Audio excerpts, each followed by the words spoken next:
الله الرحمن الرحيم. اقرأ باسم ربك الذي خلق. The first words revealed to Muhammad, and it says, read or recite in the name of your Lord. You can see the impulse to learning from the very first words of revelation. Here we are in a Quran school, the first stage of a madrasa education. A madrasa is a place of learning and teaching. These Moroccan children are learning to write and recite the Quran as children have done all over the Muslim world since the beginning of Islam. Most Muslims believe that the Quran is a literal transcript of the very words God revealed to the Prophet Muhammad. So they consider it extremely important to guarantee that the Quran is accurately passed down from generation to generation. When one sees a Quran this big, you understand why people needed Quran stands. No faithful Muslim would disagree with God's words, but it is not so easy to know precisely what the intentions behind the divine messages are. Believers have always struggled with this question. Some thought that religious inquiry should be supervised and limited. Others felt that any person or idea might illuminate God's meaning. In Islam, there is no official clergy or final religious authority to settle the question. After the death of the Prophet, as the borders of the Islamic world expanded, Muslim scholarship absorbed elements from different cultures. Many new ideas passed into the madrasas and became a standard part of Islamic learning.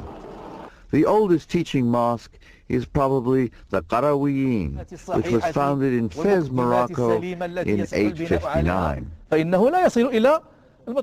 such mosque schools, young scholars sit on the floor at the feet of one of the ulama, or teachers, just as they did 1,000 years ago.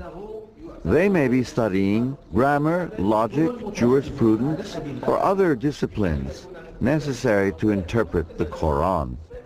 By the year 1100, many of these mosque schools for young men acquired dormitories and became boarding schools. Religious endowments and shops built next to the mosques provided stipends for the students and salaries for the teachers. By the 13th century, the madrasa had become an integral part of the life of any important Muslim town. The madrasa had great virtues. It gave Muslims a common education which enabled them to talk to each other across the Islamic world.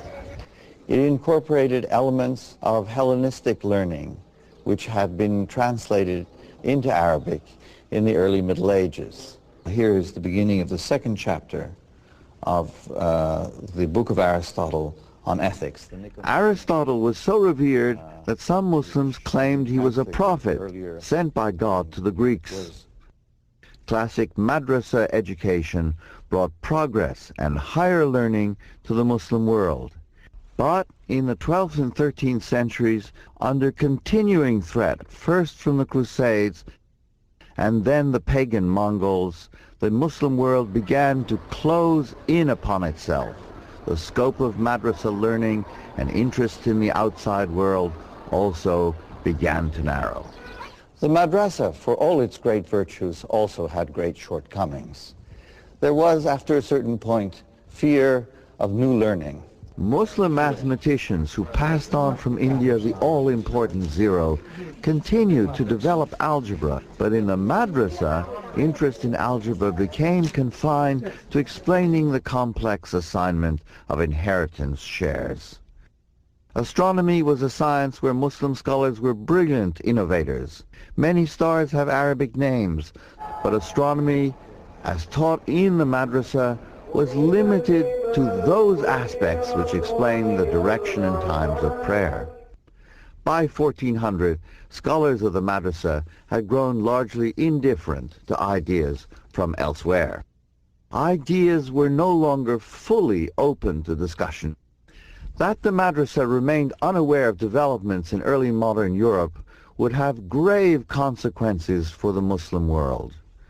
When Napoleon captured Cairo in 1798, the event became a symbol of the superiority of European military and economic power. Faced with the humiliation of European colonial domination, some Muslim countries instituted public education independent of madrasa schooling in an attempt to catch up